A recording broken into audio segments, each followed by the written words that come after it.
ഞാൻ ഓർക്കാറുണ്ട്, ഈശോയെ കുരിശിൽ തറച്ച ജെറുസലേമില ഈശോ പരിഹസിച്ച് മുഴുവൻ ഈശോയെ കുരിശ് ഈശോയെ കൽത്തൂണ്ടി കെട്ടി ചെമ്മട്ടി കൊണ്ടടിക്കുന്നു, ഈശോയെ പരിഹാസ രാജാവാക്കുന്നു, ഈശോയുടെ തോളി പാരവേറി കുരിശുമരം കൊടുക്കുന്നു, ഈശോ കുരിശ് തറച്ച് കൊല്ലുന്നു. നോക്കണേ, ഉടനെ കുരിശുമരം ചെയ്യുമ്പോഴേ ഈശോയുടെ മൃതശരീരം കുരിശിൽ നിറക്കിയിട്ട് കല്ലറയിൽ തൊട്ടടുത്തുള്ള കല്ലറയിൽ കൊണ്ട് സംസ്കരിക്കല്ലേ. അതിന് കാരണം അറിയോ? എവിടെയാണോ അവൻ മുറിവേറ്റത് അവിടെ തന്നെ അവൻ ഉയർത്തു വരും. പറഞ്ഞേ ഹല്ലേലൂയ.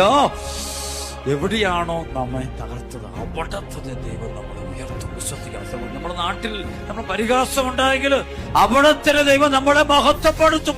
അത് വിശ്വസിക്കണം. അത് എവിടെയാണ് നമ്മൾ തകർക്കാൻ നോക്കിയത് അവിടെ തന്നെ ദൈവം നമ്മളെ പക്ഷെ അങ്ങനെ ദൈവം നമ്മളെ ഉയർപ്പിക്കണമെങ്കിൽ ഈശോ പെരുമാറിയതുപോലെ പെരുമാറണം. പിതാവ് ഇവർ ചെയ്യുന്നത് ഇവർ അറിയുന്നില്ല, ഇവരോട് ക്ഷമിക്കണമേ എന്ന് കുരിശിലും